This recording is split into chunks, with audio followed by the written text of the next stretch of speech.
Hi everybody, welcome back. It's fake Canada. Fake Canada. Don't assume that this is real Canada. It's not real Canada. A lot of the stuff that's in here does not exist in real Canada. This is just a fake representation of Canada. We're leading it. We're doing an okay-ish job. We're just over halfway through our first term, and it's looking good. We're pretty popular amongst voters. It looks like we'll be re-elected for a second term at this rate if we keep going. We made some changes to labor laws. We may have nipped a stress epidemic in the bud, which is very good.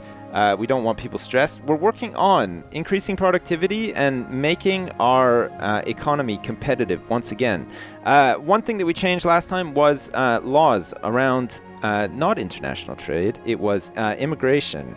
We made some changes. We invested some more money, and we now have armed guards on our borders, which is kind of crazy, actually. And that has...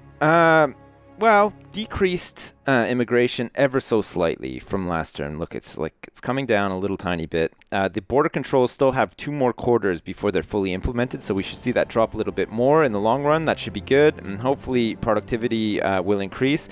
If we check productivity now, we notice that it has gone up ever so slightly from the little dip it took from the changes that we made to labor laws. So we're on track once again to make changes. We have a whole new quarter to deal with, 27 political manifest points to work with here.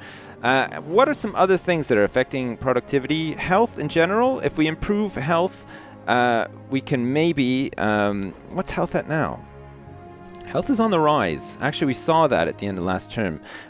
We want to increase health overall.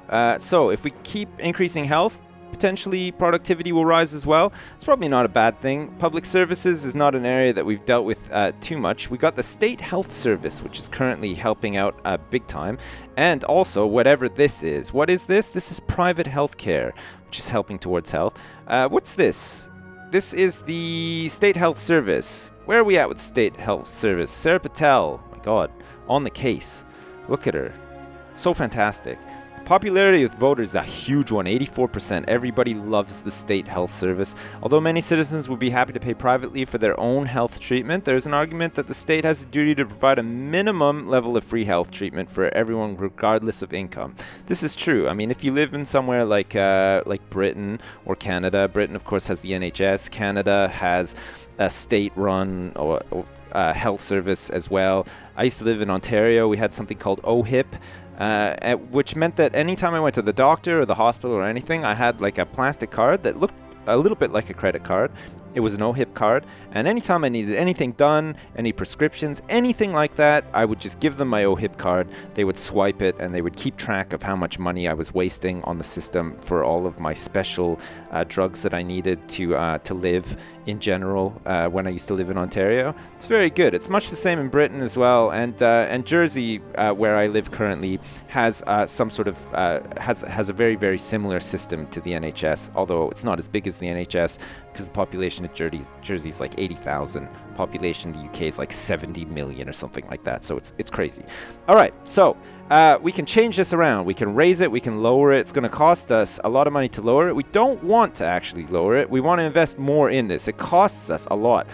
It costs us a lot in the term of 9.65 billion a quarter. We can increase this. Of course, the deficit is going to take a gigantic hit once again. But come on, who cares? We're talking about a lot of money here. A lot of money that we can just afford to spend and burn and stuff like that. I mean, a 30 billion deficit is nothing when you think of like some of the countries out there. I mean, I think the USA their deficit is like trillion or something crazy like that. It's nuts. Like they're just in like a ton of debt, and the deficit is huge and stuff like that. Nobody seems to matter. It's just like it's all fake money anyway. It's clearly not fake money, and it obviously does impact a lot of stuff. I'm just being very flippant because all I want to do is raise the slider and I can't think of any other way to justify it other than we just want an excellent health provision. Look at that. The higher it goes, the more benefits there are. Look, the poor are happy, socialists are happy, health gets a huge boost. The retired are very happy. State employees are super happy. Look, who else is happy? Everybody. State employee membership, state employees' income, socialism, Private healthcare, of course, takes a little bit of a shit. There's no money to be made because of the state health service being so excellent. That's fine. I wonder if actually, instead of doing this, let's revert changes quickly and just take a look at private healthcare, because we currently have it. Where is private healthcare? Private healthcare is here. The state health service is currently eating into it. Is there no policy for... Let's get in here. Let's get into public services here and see if we can do anything. Look at this, healthcare vouchers. Whoa, look at the potential costs against this. It's fairly unpopular as well. Food standards doesn't cost as much, and of course it is very good to have a food standards agency. I think this will definitely help with health in general, because it means that we'll be inspecting things like beef and like vegetables and stuff like that, and we'll be putting some restrictions on farmers to make sure that what they're providing to the country is not going to kill people. It'd be full of diseases and all sorts of shit like that. It is neutral with voters currently at 48%. Let's implement it. Let's implement it and just see. I'm pretty sure it's going to have some sort of effect on health. And the thing is, currently private healthcare is also having a positive effect on health. So we don't really want to decrease that any more than we need to with our current healthcare system, which is pretty good. It's minimal prevention, I think, and not excellent. Food Standards Agency. There we go. Look at that. Straight away. Look at farmers will hate us for this, Sarah Patel, but the Liberals and health in general will go up. Look at that. 79.24 million a quarter. That's not actually that much in the grand scheme of things. I think we should do it. I think we should go for this. Food Standard Agency is a branch of government dedicated to ensuring the safety and minimum nutritional standards of food supplied within the country. It's a good thing. It is good to have a food standards agency. Otherwise, people just like make their own vodka and it kills people and stuff like that because they don't know what they're doing. This way we can ensure that nobody's making fake vodka and people aren't dying as a result. I think it's a good thing. Let's do it.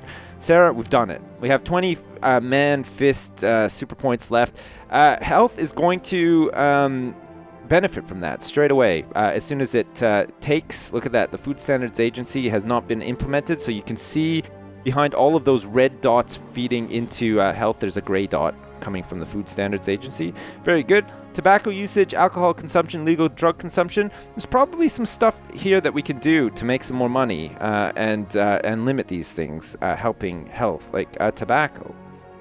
Tobacco tax. 30% tobacco tax. It's making us 1.35 billion a quarter. If we raise that, look, it's not unpopular with voters.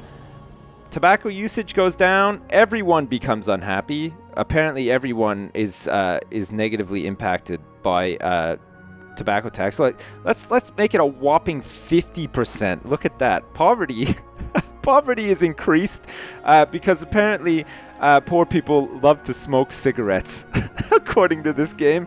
Whatever. Equality takes a little bit of a dip. Everyone is unhappy a little bit, but tobacco usage goes down. We make 2.2 billion a quarter extra, chipping into the deficit, and of course, the knock-on effects on health are going to be pretty good. Tristan Gretzky seems to be fairly happy with this. We can't even raise this. What am I talking about? We need 27 men, but we're going to have to do it next time. We're going to have to do it next turn. I'm very sorry for wasting your time. We'll do that straight away next time, and I don't even need to talk about it. We'll just raise tobacco tax to 50% next quarter. It'll be fine. Anything else that we can do to make some money? I'm pretty sure that we touched on this last time or some time ago. Recreational drugs tax, which we're currently making a really piddly 441 million a quarter off legalized drugs. I mean, come on, Jesus, we should be making more than that. What about alcohol? Oh, look at this. We can raise the tax on alcohol. Look, the poor are negatively affected. Poverty is increased as well. Equality will take a bit of a dump, and alcohol consumption will go down. Look, if we raise this even more, that's not even worth doing, is it? I mean, it's not. In terms of like income, 197 million a quarter, it's because nobody is drinking alcohol because it costs so friggin' much already. Should we do it? Friggin' poverty is just going to be like out of control. We can't do it. Realistically, we cannot make any money off of that anyway, so there's probably not much point. What about any other things that we can implement in terms of public services to help health? Organ donation. God, this has got to be a good one. Look, it costs like nearly nothing. Look at that, 9 million to 12 million. It's a little bit unpopular. There are a few who would disagree that organ transplant is an amazing technology, but it requires a plentiful supply of donors. It's true. You can't just sit around waiting for people to die so that you can have their organs and depend on them in those terms. It's kind of weird, but it happens. Sometimes people need those organs to carry on living. Maybe they're born with like defective organs or whatever, and sometimes somebody who's nearing the end of their life can help a new person in the world live a full life such as they did with the help of their organs. I think organ donation is a fairly good thing, I guess. It's cheap anyway in terms of this game, so let's do it. We're going to implement it. Health goes up. Religious people just think that this is the worst fucking thing that can ever possibly happen. But you could say we can go really hard with this one and say that it's universal. There's no opt-out. Basically, Canada is turning around and saying that we now own all of your organs. If you live in our country, your organs are ours. The minute you die, we're harvesting those. Maybe that's a little bit. We're going to go just slightly lower than that, and we're going to presume consent. So you still have the option of actually saying, no, do not touch my organs. 3% unpopular with the voters. Probably rightly so. Presumed consent, I think, is a fairly good thing, and it's going to have some benefits to health, and of course, the religious faction of Canada is going to be pissed. It's going to cost us 11 million per quarter, and it's going to leave us with 7 man points that will carry over for the next term so that we can increase tobacco tax. Fucking this game is unbelievable. Okay, Sarah Patel, let's do it. Look at that. Look at all of our cool policies now in public services. We're really going for it. Just wait till I get to the welfare section. My God, things are just going to go out of control. Deficit, 33.36 billion. Expenditure, minus 87.81 billion. Holy crap. We're only making 54.46 billion. We need to make some more money in this country desperately. But health should see some impact, some positive impact on the back of all this. There's still a whole bunch of other crap here that we can look at too. For instance, school prayers. Nothing to do with health. It's a way that we could potentially reduce racial tension and help out our religious faction who are currently pretty pissed with us off the back of the organ donation fiasco. Also, faith school subsidies. Another pretty contentious one. What's this one? This one is the one that we just implemented, organ donation. Yes, the icon, very good. Food Standards Agency, we've got the Jesus fish with some legs. Creationism versus evolution.